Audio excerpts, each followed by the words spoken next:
locked in. Look at what we have here, folks. To the only show that matters. The cream of the crop. Duke loves wrestling. And there is no one that does it better than your host.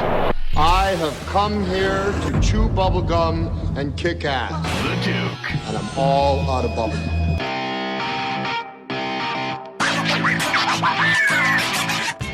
Hi, this is Earl Oliver from Sully's Vintage Wrestling. This is Raj Giri with WrestlingInc.com. This is Sean Reed, boxing writer and undercover low-key wrestling fan, and you're listening to Duke Loves Wrestling. Woo!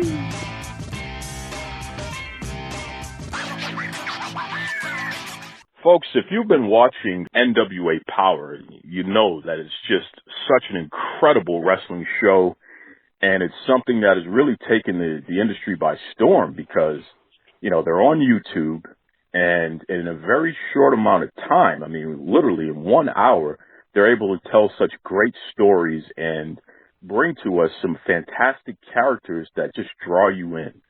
My guest this week is somebody who absolutely, by far, she draws everybody in, much to the chagrin of her boyfriend, who could be a little jealous at times. And, you know, he was on the show before, so this is going to be an interesting follow-up here to get her side of the story.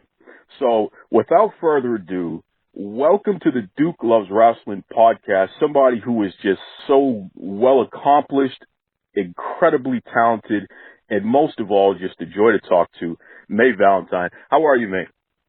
I'm doing great. Thank you so much for having me, and that was a cool intro. Well, listen, thank you for taking some time to join us. What is going on with you and my guy, Royce Isaacs? Because, you know, Royce is a friend of mine, and we've been kind of questioning him about your relationship there because he's been on a bit of a losing streak as a singles wrestler. What is going on, May? Well, I think Royce is not focused at all times. He's worried about things that he shouldn't be worried about. He seems way too worried about my friendship with Sal. And I've told him so many times he has nothing to worry about because I love him, you know. And, you know, I'm allowed to have friends. Sal is a really cool guy, and he's been a really great friend to me. So I think Royce has to take his chill pill, you know, and trust me. How dare you bring up the name of the guy who's been snooping around some other man's girlfriend. He's been hanging on your coattails. I think he's using you to try to become famous because you're such a big star. Who is this Saul guy? What's going on at all. Saul is such a sweet guy. He's a great friend. He's been very helpful with me with a lot of different things. You know, Sal's a really creative guy. He has a really creative mind, so he gives me ideas, and we work on different ideas together for my blog and for my lingerie line. So he's just really been a great friend. So hold on. Whoa. Rewind. Your lingerie line, you got some other guy, not Royce, the man who is your man, but you got Royce this Saul guy. Royce is not interested in working on my lingerie line. Well, don't you think it's because he's a little concerned about all these weirdos who are staring at his beautiful girlfriend? Well, you know, if he wants to have a beautiful girlfriend, he has to get used to people looking at his girlfriend. That's pretty much the truth. Okay, I don't know. You know, I did a poll a couple of weeks back, and the listeners of the Duke Loves Wrestling podcast, they were very clear about this. They don't trust this Sal guy. They think it's kind of strange that he keeps hanging around you when you have a boyfriend, and they wouldn't be surprised if Royce actually, you know, does something to him just because he's been stepping a little out of line. You know? I think all of you guys need to trust your girls a bit more, honestly. Okay, I don't know. I guess I'm going to let that be what it is, and we'll have to keep watching NWA Powerrr to find out how this is going to continue to develop. Now, tell me, May, how does it feel to be part of the wrestling industry? Because this is a very strange, unique industry. It is sports, it's entertainment. How does it feel for somebody like yourself? Because you're a writer, you're a creative, but you're stepping into a totally different world with this pro wrestling stuff. How does it feel so far? Well, I've had the most amazing time. I'm having so much fun, and I'm learning so much. There's so many different elements to it. A few of them I feel like were already part of my life. I've been a writer, I've been an actress, I've been a model, so I've been a performer of sorts, but just the athletic part wasn't there yet, which is crazy to me to start that at this age after having done so many other different things. But I pretty much fell in love with wrestling as an adult already, in a time in my life where I really wanted to reinvent myself and I wanted to challenge myself and do something new. I always enjoyed martial arts. You know, I watched wrestling, but I never thought that I could be a part of it until one day I had this crazy idea that I really wanted to give it a try. And it's been an amazing experience so far. You know, May Valentine fits like a glove in the NWA, especially with Royce Isaacs. I mean, just the two of you together, it's incredible to see the chemistry. And this is something that I was telling Royce when he was on the show a few weeks back. It's almost as if you were born to do this, the way that you just grab the attention from the camera and what have you, no matter what's happening in the ring. What do you attribute that to, this star quality that you seem to have here? Well, that is not for me to say, I think. That is for you or the fans, the watchers to say. But thank you so much, if that's what you think. You're originally from Brazil, is that correct? I am. Okay, so I need your help on something here because this is very important. I'm the Duke. I love pro wrestling, of course, but the thing that I may love slightly more than pro wrestling is food. Okay, I love food. I am a food nut. Okay. So you got to tell me, all right? If I'm going to a traditional Brazilian restaurant, I know everybody talks about steak and all that other stuff, but I need the real deal here. You can level with me here, May. It's just us amongst friends here. What should I be ordering the next time I go to a traditional Brazilian restaurant? My favorite thing would be a feijoada. I don't know if you've heard of it. It's the beans with all the different mixtures of meat inside. So wait, have you ever tried that one? No. You're saying that the meat and the beans are all mixed together as one dish? So this is like my favorite Brazilian food. It's like a stew of beans with beef and pork mixed in it. Oh, so the beef and the pork is inside of there. Yeah, inside of the stew of beans. Is it like a brown stew? I will have to, you know what? I should teach you how to do that, shouldn't I? Yes, please, absolutely. That is a great idea for a video that I could do in the situation that we're in. Look at that. And say the name of it again for us. It's called feijoada. Feijoada. Okay. Feijoada. Okay. Feijoada. I'm going to watch your video. You know, all the fans listening right now, let's all make it a point to watch May's video as she makes this traditional Brazilian dish with beans and pork and beef. Yes. Because I'm craving a feijoada so much right now. Okay. I'm going to hold you to that there. It's funny, May, because, you know, I've done my research on you. First of all, pronounce your name, the full name. We call you May for short because that's what's easy for everybody to say. But what is your full name there? My name is Mayra. That's the way that you pronounce it in Brazil. But after a while living in the U.S., it actually became Mayra. So I have a few different names. Of course, Mayra. You are a very, very interesting person because, you know, we see the May Valentine character on NWA Powerrr and we see all the fun stuff. I mean, you're just this glamorous lady who does the vlogs and you're always into something and you got this creep Sal guy who's kind of, you know, hanging around you. Of course, every glamour girl has to have their crazy best friend with them at all times. So I guess that's what's going on there. Who knows? You got this buffed up boyfriend with the cool mustache and Royce Isaacs. So we see that aspect of your character and who you are and what have you. But you're somebody that comes from an extremely talented family. Both of your parents are folks who are very serious about the arts and they expose you to the arts at a young age. Talk to me about your parents real quick there. You know, what they did for a living and how that has impacted who you are as a person. Well, my father was a writer.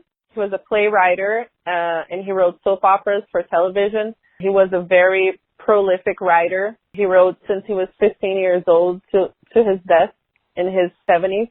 And he was one of pretty much the most respected writers in the country.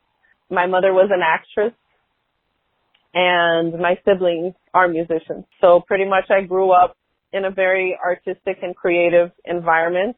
I started writing really young, like as a child, because that's all I knew. You know, that was the example that I had at home. My father was pretty much my hero. I looked up to my father and my mother. So I grew up writing and playing out plays that I would write as a child. Those are my favorite things to do as a child, pretty much, were to write plays and act them out for my father's friends. When you say, write plays and act them out, so let's start from the beginning of what that process looks like. You're able to visualize and come up with stories with characters and things that they're doing, plots and things that they experience. Do you dream this stuff, when you're sleeping, or do you see it when you're awake? How does that work? Well, I think everybody's writing process is very different. For me, I don't usually come up with my stories as I'm doing other things. I don't usually think about what my stories are going to be like. My process is pretty much sitting down and starting. And it's kind of like an intuitive process. It's kind of a spiritual process, because when I start writing, I don't exactly know what's going to come out of it. So I feel like it's an experience. It guides me. I mean, I'll have the idea of what I'm writing about, and I'll have an idea of who my main character is, and usually my main character will lead the story. The way I like to write is always as a first-person narration, so I can really get into the character's minds and feelings. But I never know exactly what I'm going to write, so it's an experience that pretty much writes itself. Before going viral was a thing that we would actually say. You wrote your first book. You were a young person doing it. I don't even think you were. How old were you when you? I was 16 when I wrote my first book. 16 years old. So literally, you're still just this teenager who's trying to figure it out. You're growing into yourself and what have you.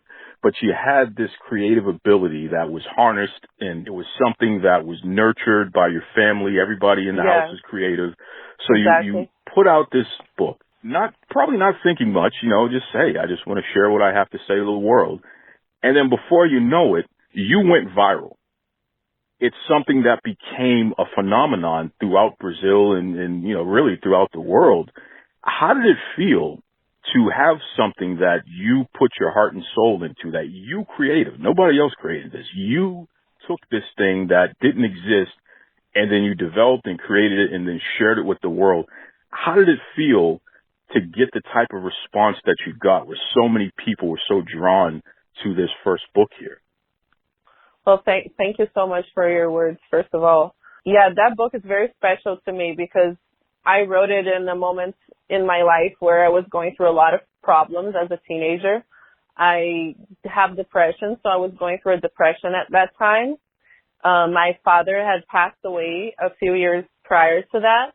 And I was just going through a lot of things that, teenagers go through at that age, 15, 16 years old, as you're coming to age, and experiencing things for the first time, heartbreaks for the first time, relationships that you think you will never heal from for the first time. My mother really, really was responsible for giving me the strength and the courage to write this story that is pretty much, half autobiographical. It's a mixture of fiction and autobiography, but it's pretty much a memoir of what I was going through at that time. And I think that because I was in so much pain and I was so honest, I wrote it in such an honest way that hadn't been really done much by people my age. So I think a lot of people could relate to that. They were very personal and deep things that I wrote about, and that people wanted to see themselves in. And people wanted to recognize themselves in that character. And by people, I mean teenagers going through those problems as well. So the book really resonated with a lot of young people and also their parents. And yeah, it was an amazing feeling because when I wrote it, I didn't even have enough trust and faith in myself that it would even be published. I didn't even know if it was good. It was the first thing that I was, ever trying to write professionally. And I didn't even, have that kind of trust in myself yet. And when the publishing company called our home and said that they had loved the book and that they thought it was going to be a bestseller, it blew me away. I think it was one of the most unbelievable moments of my life, as was seeing the book printed out. I remember that moment also. You know, it felt like I had a baby or something. Like it was kind of like an exorcism. I was able to put down in paper all these feelings and things that I was going through, and it was kind of as if I removed them from me and I put it somewhere else and let other people also use it to deal with their problems. So it was really an amazing feeling, and I'm very, very thankful for it, for sure. What was the name of the book? I want to make sure that it's said properly, and because, you know, folks listening, I'm sure they're going to contact their local library, pull this up, especially if they haven't known about it before. Please tell everybody the name of the book. It's called Fugalasta. Is that translated into English? Do you know? It's not translated into English yet, unfortunately. It's translated into a few other languages, but the English translation is on its way. Okay, well, hey, folks, you know, if you can get it online, I'm sure you can manipulate it so you can get it a rough translation. Yeah, absolutely, and there are ebooks in different languages available online also. But I was going to say, Fugalasta, what it means, for those of you that have no idea what this word means, it's a rope that you use to tame a large animal. So pretty much it's a metaphor for all the things that, I apologize, I just woke up and sometimes it's hard to translate certain words. But it's a rope used to tame large animals, and basically it's a metaphor for the things that she was going through at the time that she felt she was being held on a rope by, if that makes any sense. No, it makes great sense. And it's something that is so highly regarded, not just by young people, although it was important because you were a young person when you're still a young person now, but you were a young person when you wrote it. So many were able to connect with it and what have you, but it really transcended age because it was something that everybody could relate to. So, you know, definitely, yeah. Folks, you get a chance, check it out. And we'll put up a link. And what's interesting, you know, I'm talking about your first book, but you followed that up with another powerhouse that dealt with relationships and you know, as far as human contact. Yeah, I wrote a couple of other books after that one. That's right. And I'm trying to start a new one now because I feel like this is the perfect time for it. Well, it sure is. It sure is. Now, say the name of your second book, please. My second book is called Mil e Uma Noites de Silêncio. It translates to 1001 Nights of Silence. That's right. Ironically, you know, with this global pandemic that we're dealing with, this COVID-19, this coronavirus stuff that we're dealing with right now, in my personal opinion, I think that your second book, especially in particular, is something that I think a lot of folks would get a lot out of. Just reading about the main character's journey and discovering herself and dealing with the challenges of relationships and how, you know, they can exist and maybe not exist the way that you wanted it to, and they fall apart, and she's searching for something. But within the story, she's finding herself. Am I close to the concept there by saying that? Absolutely. Yeah, she lives a very lonely life by herself. So you're right. It does resonate with the moment we're living right now.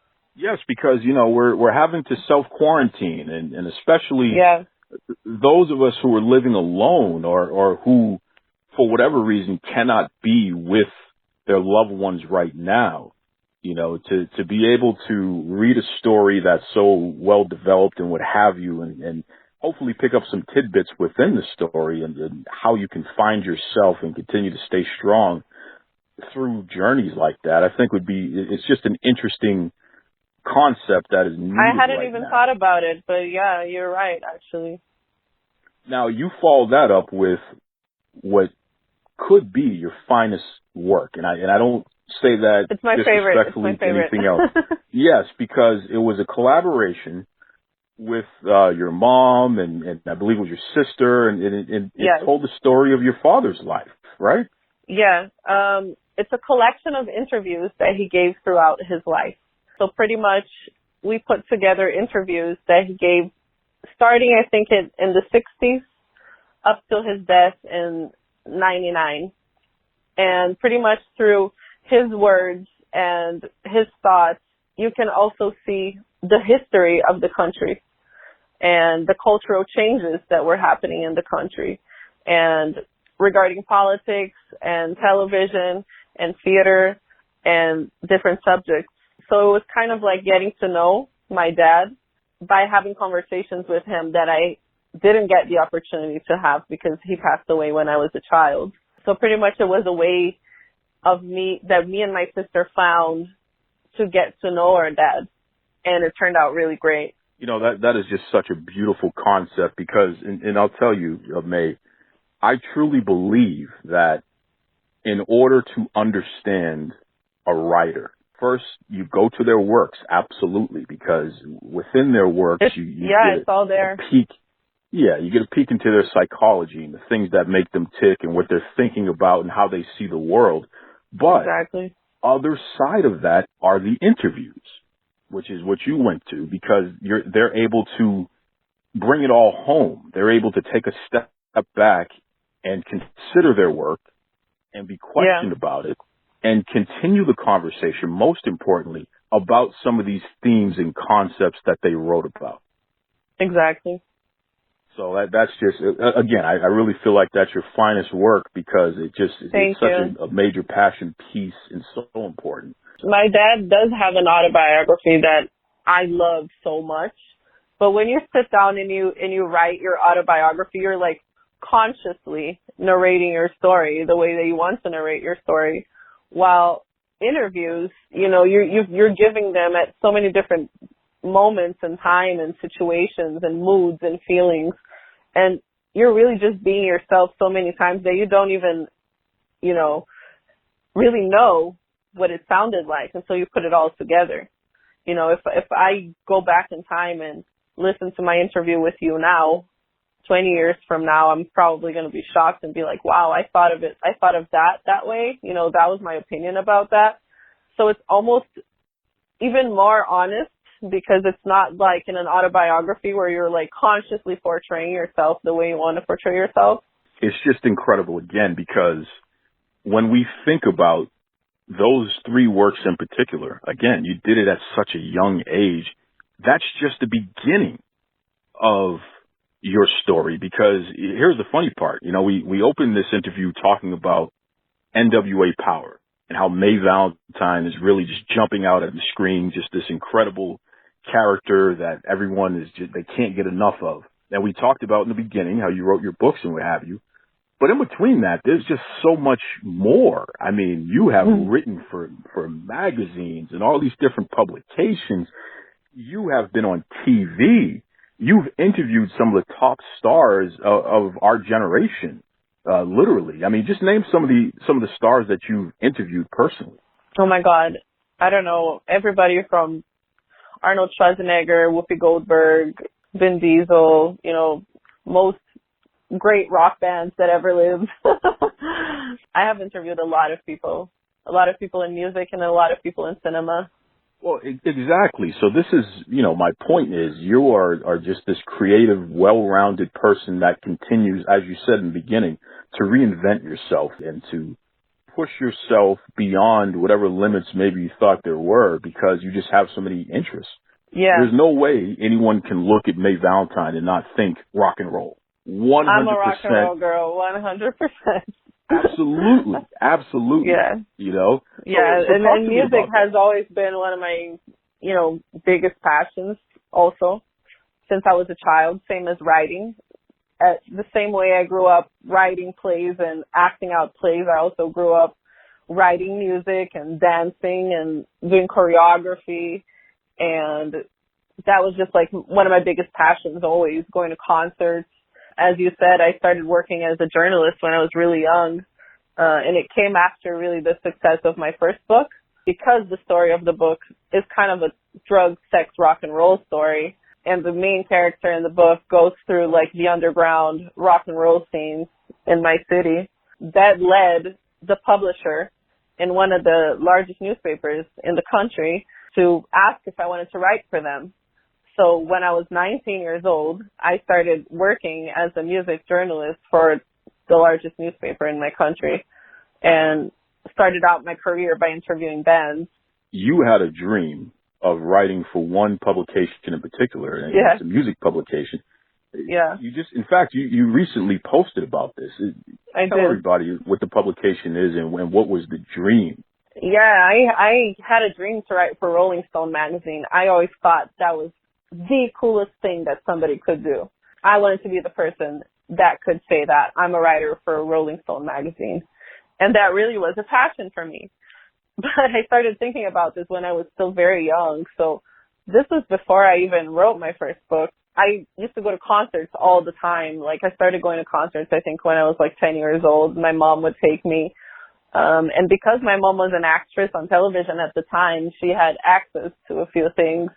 And, you know, I would beg her to try to get me backstage at concerts. So I was like 11 years old hanging out backstage with Offspring or whoever at the time.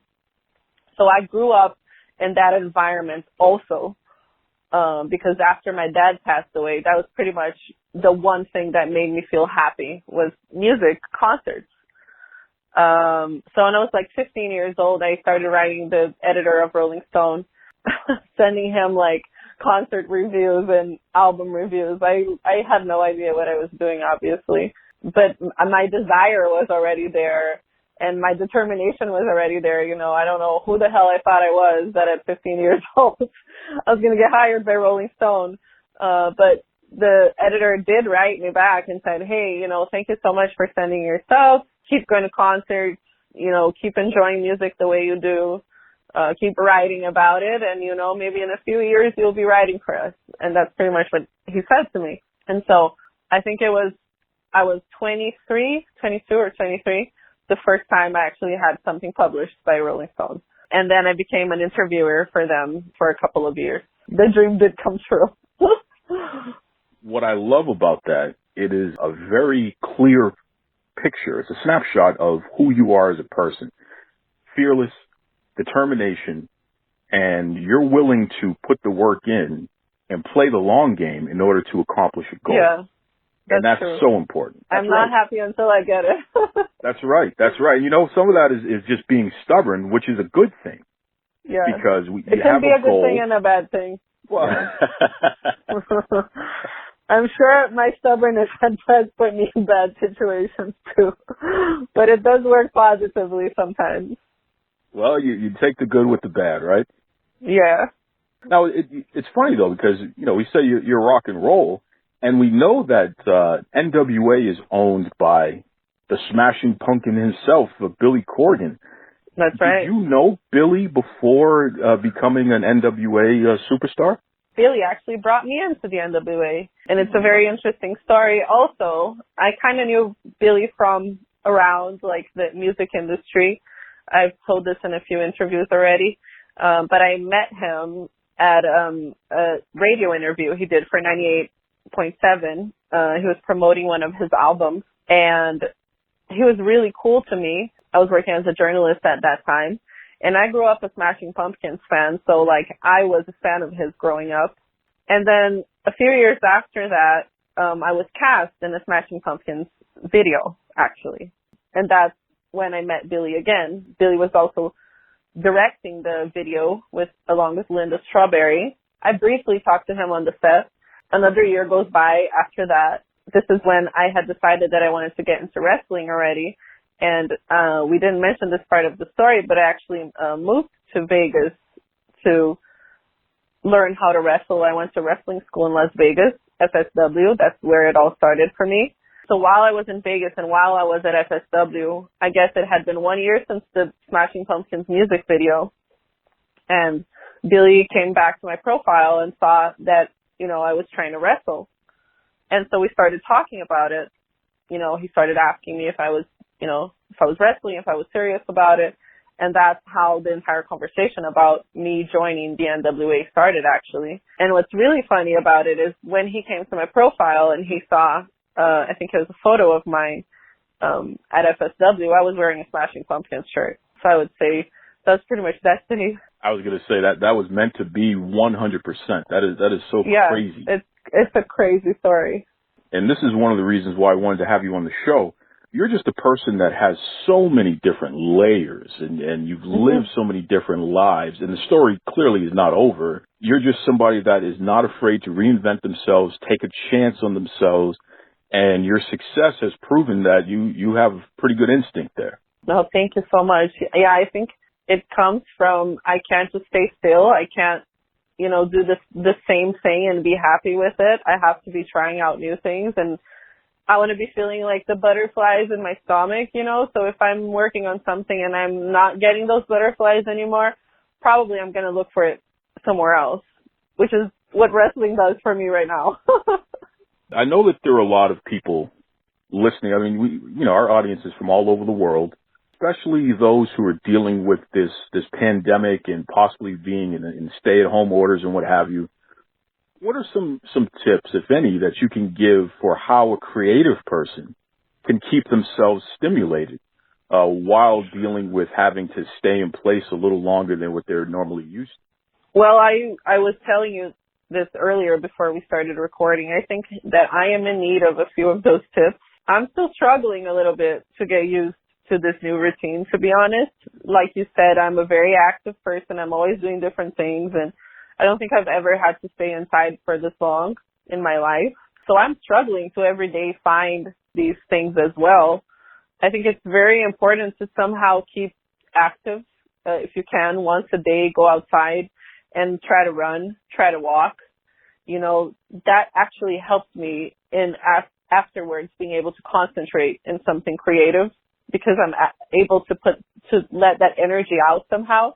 Another tip that I have that I feel like works very well for me is organizing the apartment, going through drawers, sorting out clothes, pretty much going through things that I wouldn't think of going through before. Maybe redecorating a room in your house or changing somewhere, changing furniture around. That also helps a lot with creativity. I actually have to move furniture around before I start writing. That's something that I do normally. And that's definitely something that I'm doing now. Like whenever I feel like somehow like suffocated or stuck or I can't concentrate, I can't focus, I'll, maybe clean the closet or I'll move furniture around. And pretty much those are the two things that I've been doing that have been helping me. If anybody has tips for me, I would be willing to listen to them. Okay, folks, that's a challenge to you. If you have any tips for May on how she can keep herself stimulated, please shoot her some tips there. She'll appreciate it. Definitely, I want you to plug all of your websites, your social media. You're always posting these awesome photos and things. I know everyone's going to be excited about that. Please let everybody know the best way they can continue to get May Valentine in their life. You can follow me on Twitter or Instagram, Mayra Dias Gomes. It's MayraDiasGomes, both on Twitter and Instagram. Before I let you go, Mayra, Mayra, whatever we're going to call you. Pronunciation, guys. He can actually say my name. You didn't see that one coming, did you? No, it doesn't happen a lot. Well, and just as an aside here, I think it's important to hear your name. And I say that because, and I'm a little bit more conscious of that, when Sasha Banks took some time off from WWE, I'm not sure if you're familiar with the story, but she needed a mental health break. She had been going strong for 7 years, and she just needed a time just to decompress and get back to who she is as a person. Her real name is Mercedes. And one of the things that she stated in a documentary when she came back is that it had been 7 years since she heard somebody say her real name. Say her name. Yeah. I can relate. That made something in my head click where it's like, wow, you performers, you folks who are out there in entertainment, and you may take a stage name or variation of your real name, but what happens if you don't hear your real name anymore and all you hear is the gimmick name, so to speak?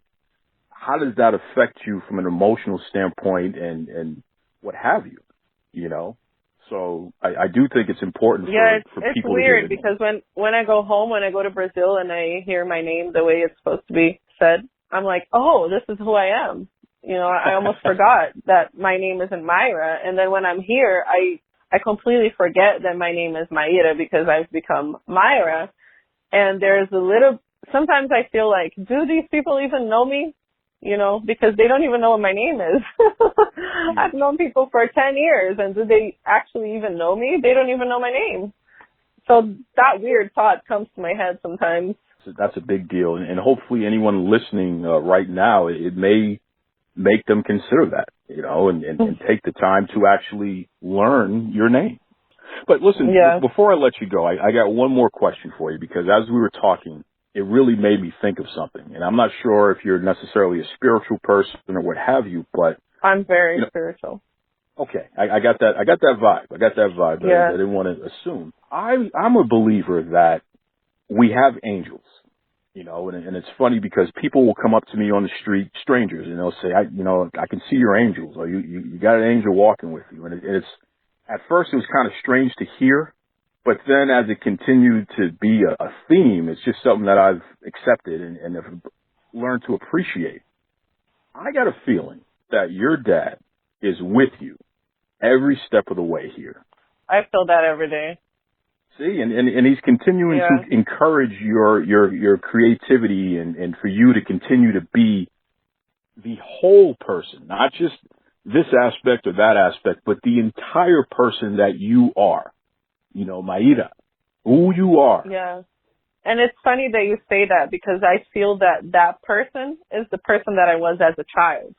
It's the child that did all these things and played around with all these different things. You know, even wrestling can fit into that. That is really who you are, is the person that you are as a child. So I definitely feel that, like, if my dad is around, which I do believe he is, guiding me, that, you know, he's able to guide me into all the different things that he knows that I can be. That was fun. You know, that was a lot of fun. May Valentine, I'll tell you, man, she's something else. Just so well-rounded and has so much going on. And, boy, you know, Mayra, cool name, too. But I'll definitely be sharing, like I said earlier, sharing some information about her books, because especially with people having a little bit of time on their hands, you know, it'd be great to check out some of May's writing. So thank you again, May, for joining us this week. Listen, folks, welcome back. Welcome back to the Duke Loves Rasslin podcast. This is the show about pro wrestling and everything else. Hope everyone is doing well out there. I'll tell you, whether you're battling any kind of allergies, you know, it's allergy season, the flu, COVID-19, you name it. Hopefully, this is a great place for you to get away from some of that stuff and just get some entertainment in your life, for sure. For sure. Listen, we just had WrestleMania this past weekend, and as I told you before, I mean, this is unprecedented because it was over a 2-day span. So for the entire weekend, that was April 4th and April 5th. Just events happening and what have you, matches. Really, really different presentation. And I got to say, overall, I enjoyed it. I enjoyed it for a multitude of reasons. And I know some of you out there, you can be like, oh, okay, Duke. Yeah, you know, you love everything WrestleMania, everything your good friend Vincent Kennedy McMahon does, blah, blah, blah. No, you guys know better than that. I have a little fun, but you know better than that. I call it WWE out on stuff I don't like. But I got to say that it was a strong effort by all involved. They made the best out of a very, I mean, you know, near impossible situation. And they ended up putting on a solid card, you know. So I'm going to go over some of these matches here and just give my take. Because I know some of you out there, again, you know, I had, what was the guy's name there? Billy the Construction Worker. I had him on a few weeks back, and he was, I don't know, he was threatening to break my thumbs or something like that because he felt the need to have more wrestling content on the show. It is a wrestling show. He's right. And as I promised you, you know, I'll talk a little WrestleMania this week. And again, please send me your questions, your comments. Duke Loves Rasslin on Facebook, on Twitter, Instagram, Gmail, you name it. You know, send me your questions and your comments. Who knows? Maybe I'll have you on the show, talk about your thoughts on WrestleMania and essentially the new WWE year. Because as we know, the end and the beginning of the WWE fiscal year. It lands on WrestleMania Day, right? So it's really interesting here. They kicked off the first night, which was Saturday, April 4th. They kicked off with Cesaro versus Drew Gulak. And I'll tell you something, brother and sister. For 4 minutes and 25 seconds of just pure action. Two guys who really know how to get it done in the ring. You know, there was one sequence where Cesaro picked up Drew Gulak in, it almost looked like a torture rack he was setting him up for, or a burning hammer, or, you know, for you younger fans out there, Nikki Bella's finisher, whatever the heck she called that thing. He picked up Gulak and he draped him over his shoulders. And then he proceeded to spin around. But then as he was spinning around, he dropped his own hands. Cesaro dropped his own hands, and he was spinning Drew Gulak around on his shoulders without holding him. Just forget about the fact that the guy just has incredible balance. Think about the leg strength, the back strength, the core strength, right? Your shoulders, including the trapezius muscles. I mean, your neck. He picked up Drew Gulak, who's got to be somewhere around 200 pounds, and spun him around like it was nothing without even holding him. I mean, it was just incredible stuff there. Entertaining match and a great way to kick off WrestleMania this year. 4 minutes and 25 seconds, as I said. Cesaro ended up defeating Drew Gulak, and I'll tell you, man, I could watch those two wrestle all day long. I'm enjoying the feud, but you know, amongst Shinsuke and Cesaro and Sami Zayn going up against Gulak and Daniel Bryan. I just think that it's really interesting. I mean, literally a collection of the best wrestlers in the world, and they're all in a feud. And it's just cool. It's really cool. Fun to see. The next match was Alexa Bliss and Nikki Cross. They took on Asuka and Kairi Sane, a.k.a. the Kabuki Warriors, for the Women's Tag Team Championship. And Alexa and Nikki, they won, which was pretty interesting. Didn't really see that coming. But they were given a lot of time here. I mean, 15 minutes and 5 seconds. And I'll tell you, Kairi Sane and Asuka are two of the most entertaining people you ever see in the wrestling ring today. Just hilarious, you know, and the funny ad-libs that they have, and whether they're speaking Japanese or English and yelling and carrying on, dancing. You know, Asuka's the greatest dancer of all time as far as I'm concerned. Just, you know, really entertaining stuff. I don't know what the heck is going on with Nikki Cross. Listen, Nikki Cross, I know you're listening to the show. Listen to me. Stop touching people, okay? Unless it's in the wrestling ring. Stop hugging, stop grabbing, stop touching people, please. Social distancing, Nikki Cross, come on. And you know, I like you, Nikki Cross, but you got to cut that nonsense out. I'll just say that, okay? But 15 minutes, 5 seconds, as we said, Alexa and Nikki, they won the match. Entertaining, love Asuka, love Kairi Sane. Alexa Bliss is still a favorite of mine, and I'm a fan of Nikki Cross as well, so great effort by these ladies here.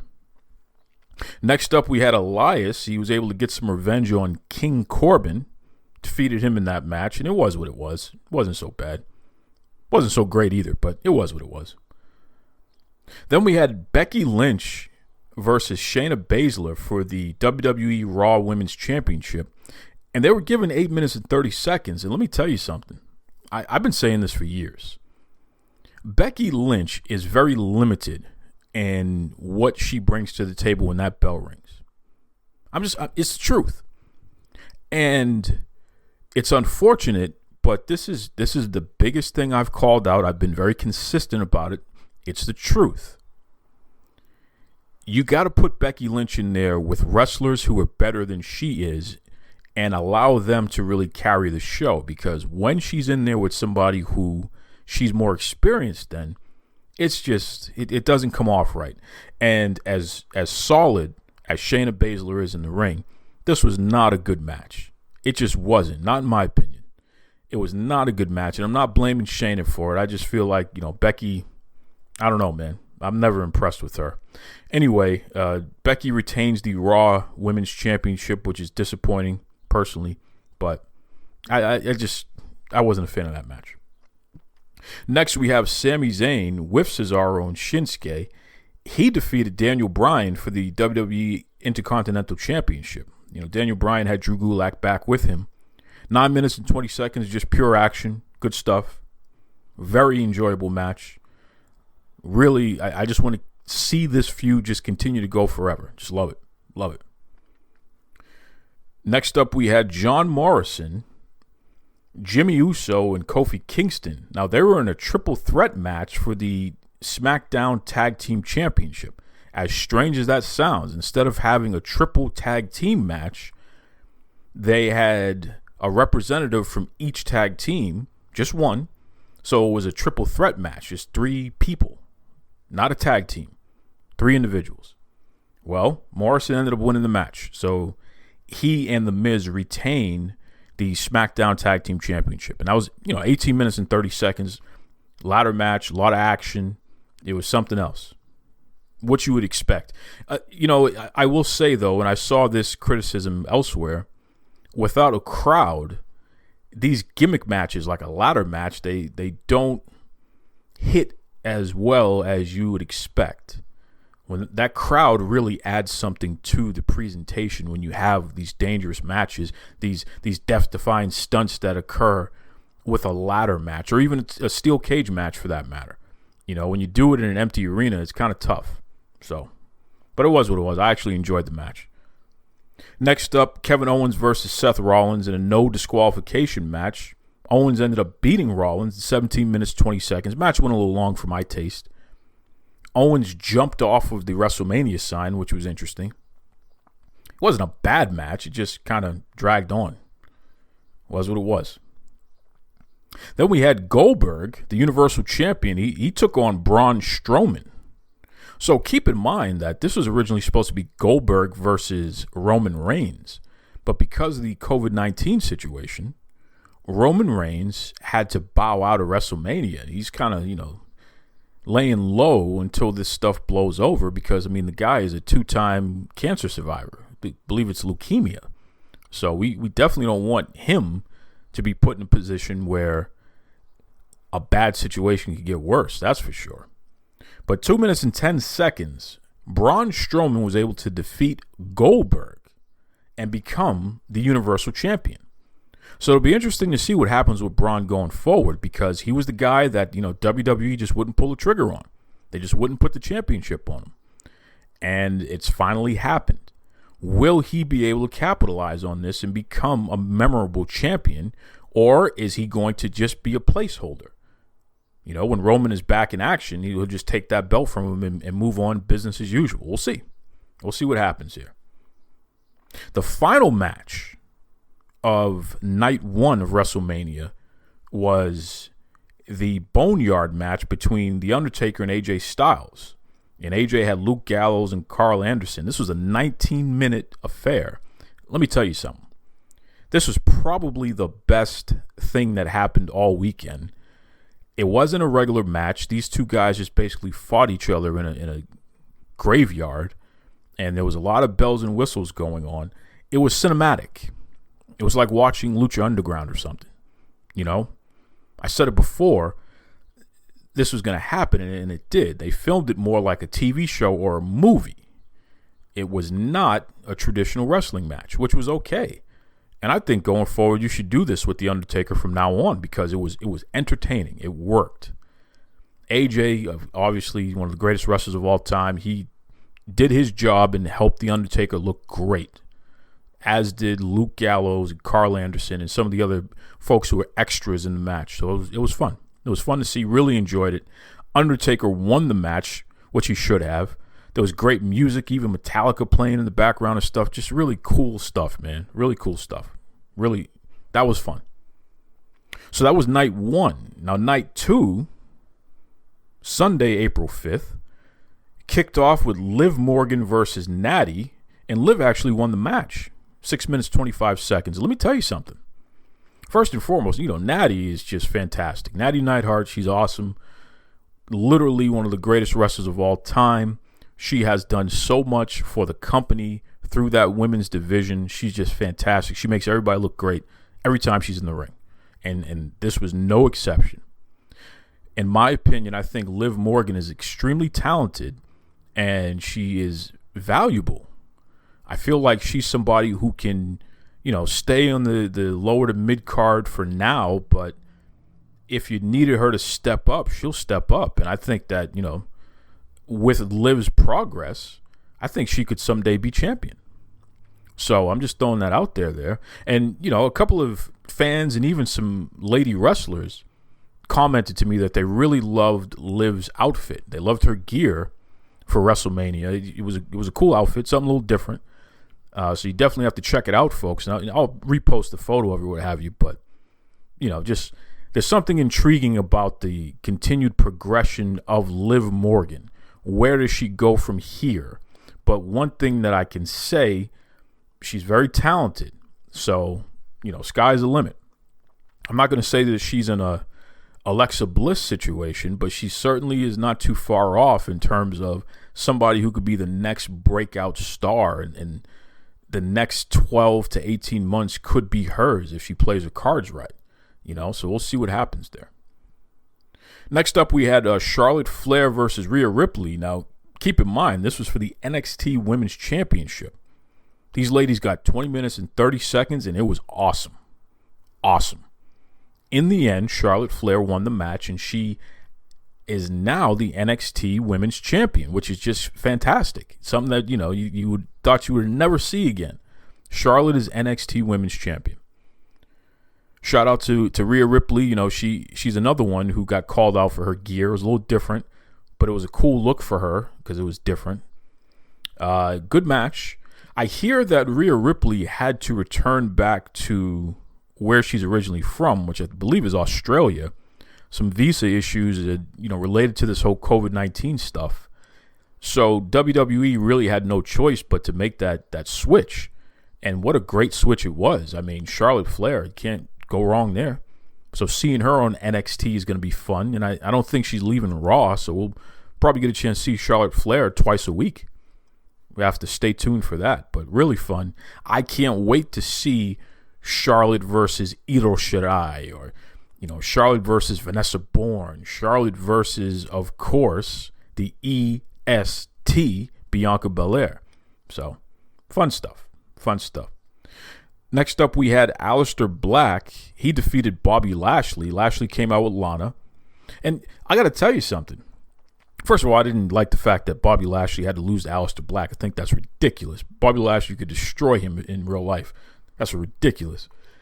7 minutes and 20 seconds is just ridiculous. But anyway, I love the package of Lashley and Lana, especially presented in a slightly more serious manner. And I want to see where we go from here, because I think Lana could definitely add something significant to Bobby Lashley's presentation if we allow this thing to move in the right direction. So we'll see what happens. We'll see what happens there. But, Aleister Black beating Bobby Lashley, give me a break. Next up, we had Otis, one half of Heavy Machinery. Otis, he defeated Dolph Ziggler in a singles match. And Dolph came out with Sonya Deville, right? It was revealed recently that it was Sonya who kind of messed up Otis and Mandy's situation. The finish of that match saw Mandy come out and slap the taste out of Sonya Deville's face. And she and Otis celebrated Otis's victory with a kiss. So, that feud is just getting going. We'll have to wait and see how that goes. Next up, we have one of the most anticipated matches of the weekend. Edge versus Randy Orton in a last man standing match. 36 minutes, 35 seconds. What the hell? They gave these guys legitimately almost like a full episode of NWA Powerrr. I mean, just, 36 minutes and 35 seconds, these guys were fighting each other. And I'm going to tell you right now, if there were ever two people on this card who needed a wrestling match in a wrestling ring, it is Edge and Randy Orton. That last man standing match was poorly executed, and it wasn't their fault. And I say that because you're comparing it to the Boneyard match, because it was kind of shot in a different way. It wasn't in a ring. It was backstage. It was a fight. It was just different. I think it started off in the ring, but then it quickly went everywhere else anyway. But I didn't like it. It was terrible. It was terrible. I think these guys need a do-over in a ring, please. Next up, we have the Street Profits, Dawkins and Montez Ford, going up against Angel Garza and Austin Theory. And those guys came out with Zelina Vega for the Raw Tag Team Championship. 6 minutes, 20 seconds. Street Profits retain. I got to tell you, I think Austin Theory is a highly talented person. And he has a bright future in wrestling. But it's a little too much too soon. This kid is just, he's making so many mistakes out there, and he's looking ridiculous. And I don't think the Street Profits are really experienced enough to cover up his mistakes. And meanwhile, you got a guy like Angel Garza out there, and it's just like, what the hell? Why does Angel Garza have to be out there with this nonsense? Why? His partner's terrible. Like, just literally, the kid has a bright future. He's talented, but in this spot, he's terrible. He's just, and maybe he'll get better. Maybe that's what we have to endure. But I feel bad for Angel Garza. Obviously, I feel bad for Montez Ford and Angela Dawkins, because these guys are not, I don't feel they're in a position to make anybody else look better yet, despite the fact that they're the champions. They need that championship to help them continue to stay over and matter. But you got to put some good talent in there against them. And when you put a punk like Austin Theory in there with them, it just messes up the whole formula. Okay? So 6 minutes and 20 seconds of just bizarre nonsense. Bianca Belair did come out, and I think she took out Zelina Vega. And even the next night on Raw, she challenged. There was a 6-man tag. It looks like Bianca Belair is going to be on Raw. I'm hoping that she's going to continue to be on NXT, because her feud with Charlotte is money in the making. Would love to see that at SummerSlam. But we'll have to wait and see how this shakes out. Next, we had the Fatal 5-Way match, which was an elimination match. Bayley, Lacey Evans, Naomi, Tamina, and Sasha Banks. 19 minutes and 20 seconds. Plenty of time. In the end, Bayley retains, but there may be a little tension between her and Sasha Banks, which is what we've been waiting for, right? Are you going to split those two up and have them battle each other? It'll be a great match. You might as well. We'll see. We'll see. Next, you have Drew McIntyre taking on Brock Lesnar. And Lesnar had Paul Heyman with him. This is for the WWE Championship. And in the end, McIntyre becomes the WWE Champion, which was interesting. Really interesting. Didn't really see that coming, but it happened. We knew that it was possible, but I didn't expect it to happen, but it happened. So now McIntyre is a champion. And, it's funny, too, because there was a dark match where McIntyre defended the WWE Championship against the Big Show right afterwards. Beat him, too. So I guess Drew McIntyre, you're going to have to call him Super McIntyre now. Who knows? So overall, night 2 was not as good as night 1. Night 1 definitely was the better of the two, both in wrestling content, the quality of the wrestling content, and even the, theatrical stuff. Oh, I forgot, Bray Wyatt took on John Cena in a Funhouse match, and it was kind of weird. 13 minutes, Firefly Funhouse match, but I liked it. It was artistic. It was different. It wasn't a Boneyard match, but it was its own thing, and I think it's just the beginning. So, but WrestleMania, like I said, I appreciate it. There's really nothing else to watch right now in terms of sports entertainment, right? You can watch Impact Wrestling, and yeah, please do. And you can watch whatever everybody else is going to put out there. AEW, they're trying. But really, this WrestleMania was the granddaddy. This was it. And even the next night on Raw, we had a couple of matches that were return matches, just slight variations of it. And we saw some other folks out there on Raw. So, just WWE showing off the depth of their roster is pretty cool to see. And I guess this is what we're going to be dealing with. I'll tell you, something interesting that Triple H said, And he said it to one of the magazines there, one of the entertainment magazines. The name escapes me right. TV Guide. He said it to TV Guide. He said he doesn't know if we're ever going to go back to the way things were in terms of how the WWE presents their product. He feels that normal is going to be whatever comes next. The new stuff is going to be the new normal. I think we're going to see less live events from WWE, and we're going to see more things being filmed in a different way. It's going to look more like a TV show, similar to Lucha Underground. And I think they're going to save the live events for, major, like a WrestleMania, SummerSlam. They're going to Royal Rumble. They're going to save it for the major pay-per-views of the year. But for the most part, they're going to stay in one location and just give you something that is scaled down in terms of huge arenas and, 16,000 people plus or what have you, and just give you content without all that. And I'm not against it. I think it's a smart thing to do. I think it makes financial sense considering the fact that most of these live events that we go to are, WWE takes a loss on those. It's the TV contract is where they make the money. So do you need the live event? No. But I think that it does create opportunity for other wrestling companies if they want to take that financial risk. So, hey, who knows? This could reinvigorate the indie scene. Could be interesting. But it does make me wonder what's going to happen to folks who work at these arenas, who depend on these large-scale events. We may see a lot less of those going forward. Our sports and our entertainment companies are going to have to figure out ways to innovate. They're probably going to have to rely more on 3D technology so people can put on headsets and feel like they're live and watching things, and they'll get a 360-degree view of what's going on, but they never have to leave their house. And maybe you can sell tickets to exclusive events like that. You're going to have to innovate. You're going to have to find ways to get this done. And I'm excited about it. We can't fear change. We got to embrace it. We got to welcome it. And most importantly, we have to prepare ourselves for it. Don't be stuck.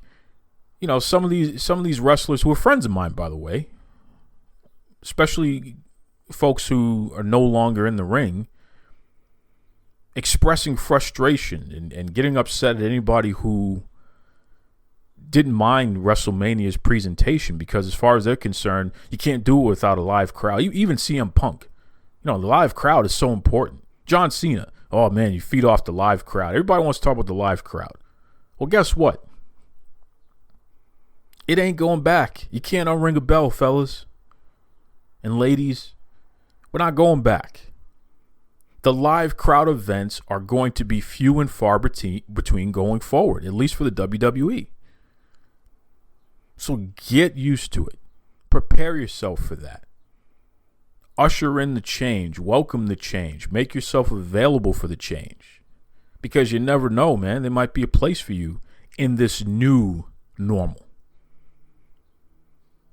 That's right. That's right. Listen, folks, before I let you go, I just want to touch upon something real quick. I understand that, at least here in America, and shout out to all my listeners from all over the world. I know you're there. But at least here in America, we're on a stay-at-home order. And I just want to make you think of something here. Just keep something in front of mind if you don't mind. Stay at home doesn't mean you shut yourself off from the world. It doesn't mean that you ignore your responsibility to yourself and your loved ones and your neighbors in terms of being aware of your surroundings. Well, what are you talking about, Duke? Oh, I'm glad you asked, Duke. You should be looking out the window every day. Multiple times a day. Now, that sounds simple, but What are you looking for? Well, does anything look different to you? Right? Are you seeing the wild animals coming out a little bit more and feeling a little more free because there's less people around? That's important. Right? I can tell you personally, I noticed that because people are home, there's more of an abundance of trash in their receptacles, and there's less trash in the public receptacles, right? So think about this for a second. How will that affect animals, squirrels and raccoons and other things that traditionally, even the birds, they go and they want to pick in the trash and stuff like that? That means they're going to be coming to your property. So you better keep your eyes open for that, because that could be a bad situation, right? People who are snooping around. Everybody has somebody in their neighborhood who is a first responder or works in the medical field or, what have you, transportation, construction, you name it. Everybody has somebody in their neighborhood who's out there working, works at the grocery store. Stick your head out of the window if you're working from home, or if you're one of the many people who are forced to collect unemployment because your job is on hold for now. Stick your head out of the window. Pay attention to your neighborhood. If your neighbor across the street who works at the hospital or works at the grocery store, works at the restaurant, if you know that they're not going to be home for extended periods of time during the day or the night, stick your head out of the window. Keep some watch out there. If you see anything that doesn't make any sense, make sure you pick up the phone and you call whomever you need to call. Right? Do not close yourself off from the world, folks. Please, I beg of you. Don't do it. Some of you out there will say, I'm sick of the news. It's just negativity and I can't handle it right now. Yeah. I get that. But things are changing by the hour. Right? Our lives are changing by the hour. Our surroundings are changing, and there's valuable information that's being put out there. If you don't want to watch the national news, I get that. But goodness gracious, for at least 10, 15, 20 minutes a day, you should be watching your local news or read a local newspaper online, right? I'm not talking about what's on Facebook or Twitter and all that nonsense. I'm talking literally go to a news source. You personally go to a news source, especially your local news sources, and just be made aware of what's going on. Grocery stores are starting to limit how many people can be in the grocery store at a time because they're practicing the social distancing stuff, right? I shook my head when I saw people showing up at grocery stores certain days of the week, first thing in the morning, when those days were supposed to be designated for our seniors. These are people who are not watching the news. They're not paying attention. Come on. We got to work together on this, folks. Right? And most importantly, if you see something that doesn't make sense, if you see something that's concerning, if you see something that could potentially create a problem for everybody, then please call that out. Please. We're going to get through this thing, but it's not going to happen unless we work together. So please, just keep that front of mind. I'll tell you right now that everybody listening right now, you're on my mind. And again, this is my duty to you. Yes, I got my own thing going on. I got my own shoot job and all that other stuff. I got my family and all that stuff. But I have a duty. I have a responsibility to you, my listeners, to present you with entertaining content every week. And of course, I'll throw in some informative stuff on top of that. And then I log on every day on Facebook, on Twitter, and Instagram, and I put out more content and try to interact with as many of you as I can. But that's my way of being a good neighbor to you. And all I'm asking for you in return, of course, listen to the show and keep sending in your comments and all that other good stuff. Yes, let's have our fun. But all I'm asking of you beyond that is be a good neighbor to the people in your neighborhood, to yourself. Again, we're going to get through this thing, but we got to work together, right? That's right. May Valentine, thank you very much for being a guest this week once again. WrestleMania, it wasn't perfect, but I enjoyed it. Folks, join me next week. I'm going to have more fun guests, and we'll keep this ball rolling. Until then, be kind to yourselves. Be kind to others. Take it away, Tony Schiavone. Mr. Tony Schiavone, and we're desperately out of time on Duke Loves Wrestling.